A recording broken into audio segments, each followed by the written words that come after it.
Welcome to San Joaquin Spotlight, a public affairs program featuring conversations about life in the central San Joaquin Valley. This program is brought to you in partnership between KFSR 90.7 FM and CMAC Fresno. I'm your host, Sevag Tateosian. Today we have Jan Pearson. She is the Dean of the Law School, San Joaquin College of Law. Now, for the record, I must say that I attended San Joaquin College of Law, and I will tell you, I enjoyed the experience. So welcome, Dean. Glad to be here. Glad to see you. Yes. You know, I love seeing you too. I do, because I remember torts class when I see you, and I remember the law school. Are you still teaching, by the way? I am not. Okay. Christine Goodrich has taken over teaching torts. And I had her for a teacher as well in one of my classes. So, you know, I've been gone for a while. So how are things going at the law school? Well, they're going very well. They're very, very busy. There are so many projects underway. We've remodeled the legal methods class to try and help people with their writing skills. We have the immigration clinic going. The New American Legal Clinic is helping hundreds of people every year. We're trying to get more space for the law school by negotiations with the city of Clovis to purchase the senior center when they build a new senior center a couple of blocks up the street, and that's becoming closer and closer to a reality. So there's plenty to keep me busy even if I'm not teaching. The building you're in is beautiful, by the way, and so you've been there for a while. Talk about that. We have been there since 1997. Yeah, and it's, you know, I remember when I was a student there, I mean, I really enjoyed being in, you know, the historic look of the building. And when the accrediting entities come to review the law school, the building in and of itself leaves a really positive impression. They look at it and say, well, this looks like a law school, but we've outgrown it. So getting more space is important. So talk about, you know, the future of the law school. I know that, you know, there's that ABA accreditation that you all are working on, which I hope happens. My fingers are crossed for you on that one. Talk about that. Well, that's a matter of money. We really have two issues we have to deal with for the school to be ABA. The academic program is fine. We satisfy the bar pass rate for the ABA criteria, but we do need more space. Obtaining the senior center would solve that problem. We have been told that would give us enough space to apply for ABA accreditation. The other big issue is that we need more full-time faculty, and that's a money issue that hopefully we're going to grapple with in a major way over the next 3 years. So fundraising is going to be big for the next 3 years. Why should the community donate? I mean, give us a reason. Well, the law school provides a resource for the community. There's so many people that go away to school and then don't return. So unlike other areas, there are jobs in law available in this area. And the people who go to law school, whether they ever practice law or not, become major forces in the community. Pretty much every nonprofit has lawyers on its board because they're attuned to public service. So the law school is a source of intellectual capital for the community. Another way of looking at it is if companies are looking to relocate, they want to locate someplace where there are opportunities for their employees and their employees' families. We have very few higher education opportunities in Fresno. So the law school fills a gap for people who want to expand their skills and get new opportunities in the area. When I was going to law school, I worked for the city of Fresno, and so I did it in 4 years. But there was an option. I had friends that in 3 years they did it. Some did it in 4 and some did it in 5. Is that still the process? Talk about that. Yes, that's still the process, although now we technically have a day division where you can take all the classes during the day and complete the degree in 3 years. But it's also still possible, and the majority of people do, complete it in 4 years. And a few, maybe 1 or 2 a year, take 5 years because they have other major family or work commitments. When I was a student there, we had, I mean, the student body was across the board. You had people who had just graduated from college, and then you had people that came back. This was maybe a second or third career for them. Does that still look that way? And, well, and then I'll ask you another question right after. Yeah, it does still look that way. I think there are probably more younger people now, but we still have a wide range, probably ages 24 to 55 in every class. If you want to, get a new lease on life and try something new, it really doesn't matter how old you are. What I've told lots of potential applicants is if you go to law school or not, 4 years from now, you're still going to be 4 years older, so you might as well do it if that's your vision of what you want to be. The income earning capacity, let's talk about that. When someone goes to law school and gets the degree, is the income much higher than not? Well, it depends on what they were doing before. Any kind of graduate degree is going to increase your earning power.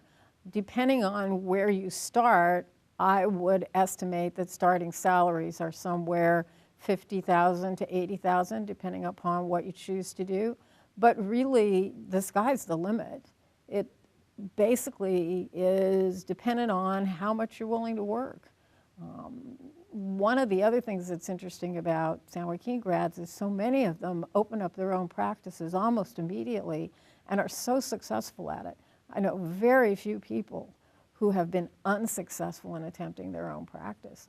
I think largely because if they're an older person choosing to go to law school, they really have a goal and they're really committed to it right from the outset. How hard is that little 3-day test? I haven't mastered it, but how hard is that test? That test is the hardest bar admission test in the United States, so it's quite hard. You have to be up to speed on 13 different subjects simultaneously. You have to be able to write both exercises, much like what you would do in practice, and also essay exams. And then you have to answer 200 multiple choice questions that are almost like mini legal problems in and of themselves. So it's quite hard, but if you graduate and have made the effort to master the material, it's doable.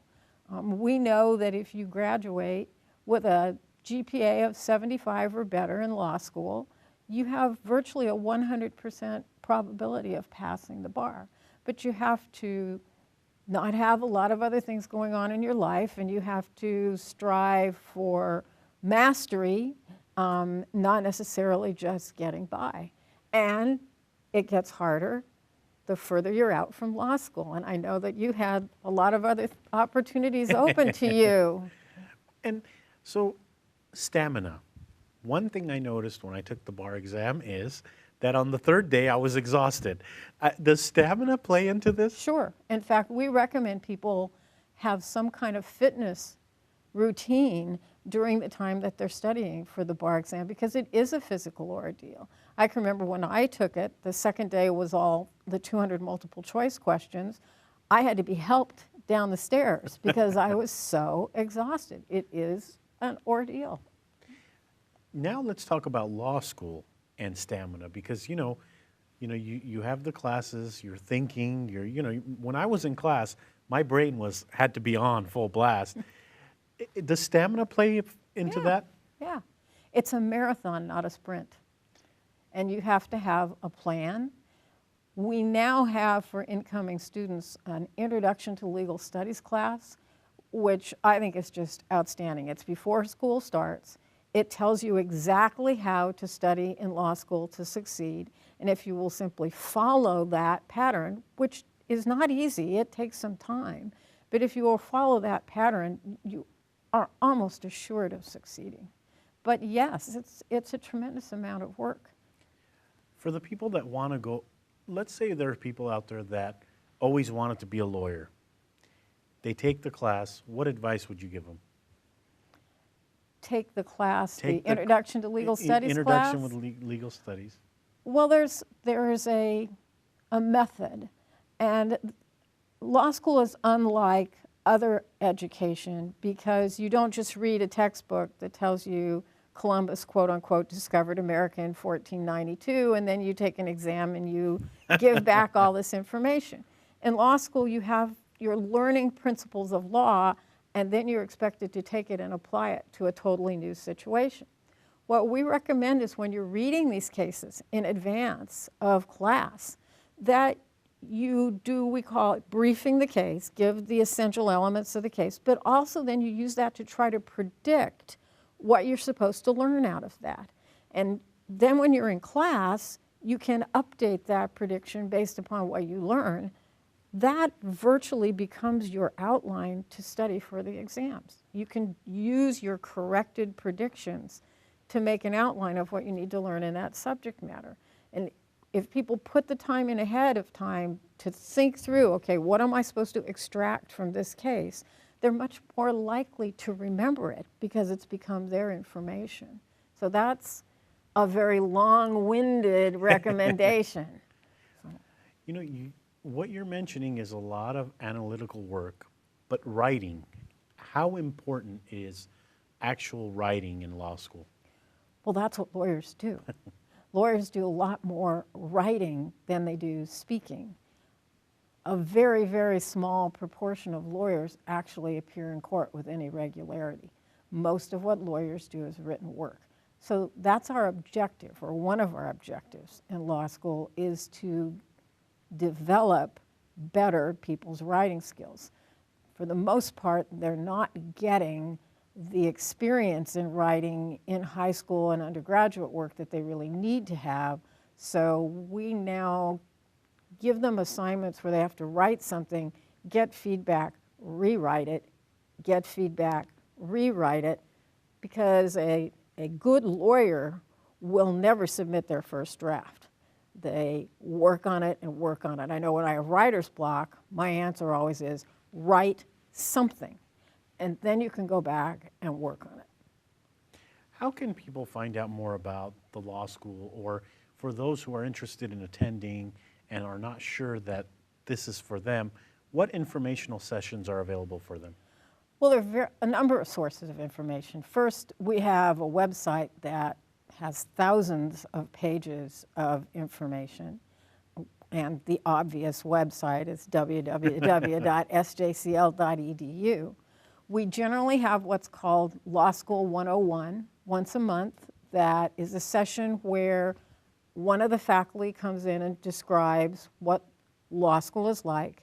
And then we have a panel, usually of 3 current students, explaining what law school's really like, since they think we as professors have been out of law school so long, we really don't remember what it's like. And it's also the case that people can call to the law school anytime and someone will talk to them. Either the admissions officer will talk to them, or one of the faculty, or I'd be happy to talk to them. They can approach the law school any way that they feel comfortable. And along those lines, talk about your student body population. Are you looking at increasing it? I mean, do you have certain goals you want to meet within the next 3-4 years? Sure. The student population right now is about 170. It has been as high as about 230. The most we would ever want it to be is about 300. We're not interested in being a massive law school, pumping out graduates who can't get jobs. We're trying to balance the needs of the community. But absolutely, for me personally, I'm concerned that in this geographic area, fairly soon there are not going to be enough people graduating from law school to fill the jobs that are available. And that's contrary to what we've been seeing in the media. I was reading something a couple of months ago that said there are lawyers standing in line because they can't find a job. But what you're telling us is, no, not in Fresno. Well, that is changing somewhat nationwide. Most of the press now is beginning to say that there's a slight increase slowly in the number of jobs in law. But it's never been the case in Fresno. I guess because of geographical isolation and because people go away to law school and then don't want to come back, there are jobs available right now. In fact, we have jobs posted on our placement board right now and no one to send to them. So it's quite different here. Talk about how you feel when you see one of your ex-students in the newspaper. They've done something good and they're getting congratulated on TV. I mean, how does that make you feel? Me? Well, those are my kids. And the reason I ask you is because, you really bond with your students. I mean, when I was there for 4 years, I mean, I liked coming to your class and I liked seeing you Well, and we saying had a hello. good time in class. Yes. It was fun. I mean, I'm not teaching now, and I miss that. But there are other things I need to be doing for the school, and I just don't have, there's only 24 hours in the day. I can't do them all. So How is the clinic going? I remember you're reading my mind. Yeah, I am. There's something with the studio. How is the clinic going? The clinic, it's called the New American Legal Clinic. It's an immigration clinic. It's doing extremely well. It has helped hundreds of people. We have done naturalizations. We do U visas. We do family-based immigration. We've done some asylum cases. We've actually represented a couple of unaccompanied minors and won, and now have a contract to represent 5 more with the state of California. And I'm hoping that those people will come to the clinic fairly soon so we can get started. We do workshops all over the San Joaquin Valley on the legal basis to immigrate. We're not involved in policy issues. There are plenty of other organizations that do that. I've always been concerned, however, that there aren't enough organizations that do free work for specific individuals. So that's what we concentrate on. And it's been very successful. The students love it, just love it, because they get to actually help people, which is why most of them went to law school in the first place. I don't see applications that say, I want to go to law school so I can drive a big car. I mean, and virtually everyone that applies has a really heartfelt motivation for going to law school. That's interesting. So you have a facility that's open to the public where they can come and seek services. Absolutely. It's free for low-income individuals. Absolutely, completely free. And that came about because the Department of Homeland Security identified Fresno as one of the 5 worst cities in the United States for immigration assistance fraud. So people committing fraud, defrauding others. Taking their money and saying they would provide them with certain immigration services that they either did not provide or provided poorly. And that leads me into a caution, because with the new executive order, there are, as of yet, no regulations as to what that's going to look like and what someone will have to do to qualify. If someone is telling you that they can get you that status now, or they can get you in line so you have a priority and they want you to give them a lot of money, don't do it. So the fraud is still continuing to this It's day. already started. It's already started. Speaking of that, do you envision the law school being involved in more of these type of services? If it's not immigration, then something else? Well, we would love to, had we the resources. The one I'm particularly interested in right now is called a modest means incubator. In the Central Valley, probably 50% or more of the population can't afford a lawyer when they have a legal problem. A modest means incubator is the same kind of legal services, primarily probably in family law, for people whose income is above the poverty level, but is below, say, 200 or 250% of the poverty level. We're seeking funding right now for that kind of a clinic. And hopefully over the next few years we'll be able to develop it. It is another opportunity for students to get actual clinical experience. Your law school is a nonprofit as well, correct? So if there are people who want to donate, that's tax deductible? Oh, absolutely. It's a 501c3. And it's run by a board and all that other stuff. Yep. Do people not, I mean, I was surprised when I first learned that. Is that the kind of feedback you get from the community, that they didn't know you're a nonprofit? No, not very often. It's very much a nonprofit. It is run by a board. Very, very influential people on the board take it very seriously. We have had to, if this means anything to anybody, absolutely clean financial and financial aid audits for years and years and years and years and years. Congratulations on that. Well, that's the right thing to do, so. Tell us a little bit more about the law school. So, you know, in 10 years, if you had a crystal ball, what would the law school look like? Well, in 10 years, the law school will be where it is now. It will have a separate library building. It will be ABA accredited. It will be approximately 300 students. It will have an agricultural law professor, probably a water law professor. It will have probably one more, maybe two more clinics to provide services in the community because they're desperately needed. And I probably won't be there because I've been there for a while. Reading in law school, how does someone, do you have to enjoy, let me rephrase the question, do you have to enjoy reading to be successful in law school? I would say yes, because so much of your study is reading. If that's intolerable, you're not going to have a pleasant experience.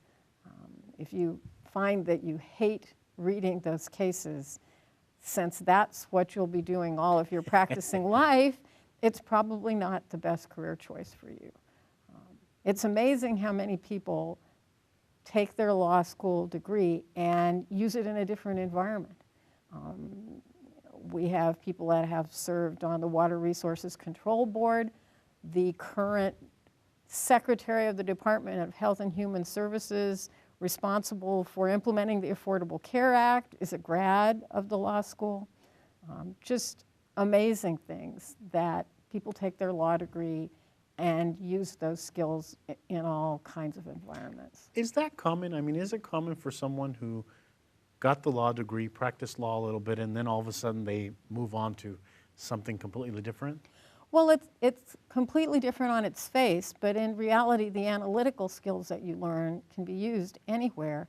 I would say that nationwide, probably at least 10% of people use their law degree some way other than practicing law.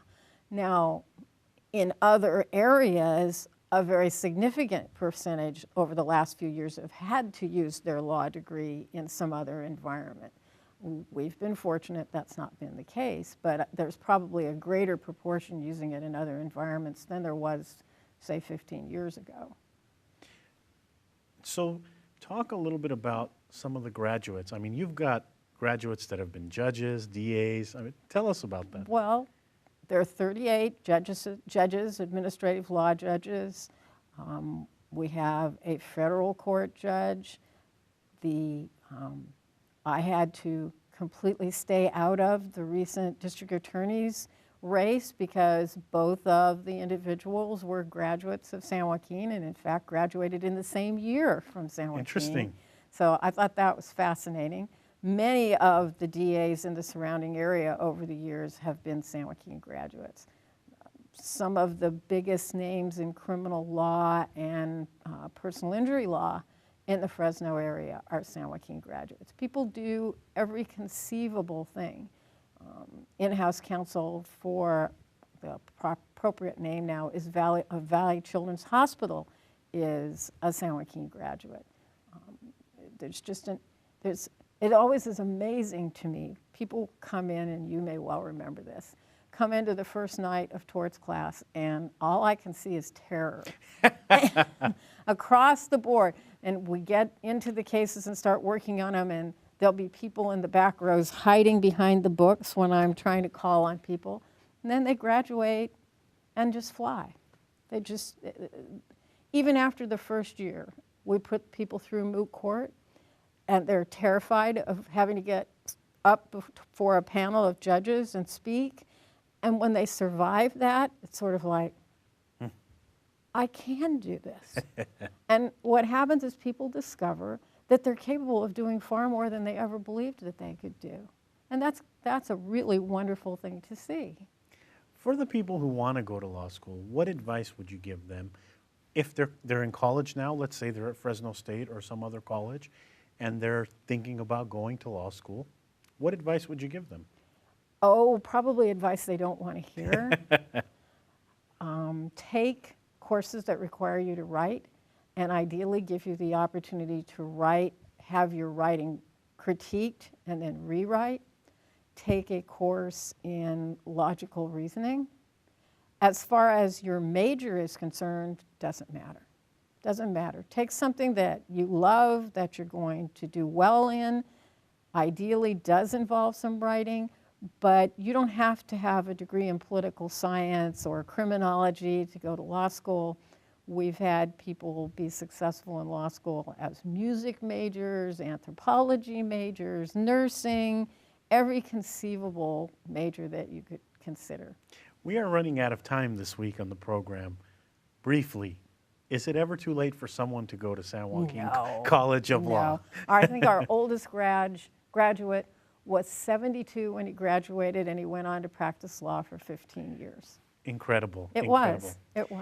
We are out of time this week. Believe it or not, the time flew again, like last time when you were on the show. We have so much fun when we're together talking about law school stuff. Thank you for coming. Thank you. That's all for this edition of San Joaquin Spotlight. To the volunteer crew that made this and every production possible, thank you. Our director for the broadcast is Cesar Campos. Thank you to our audience members listening to 90.7 FM KFSR Fresno or to CMAC, Comcast 93, AT&T 99.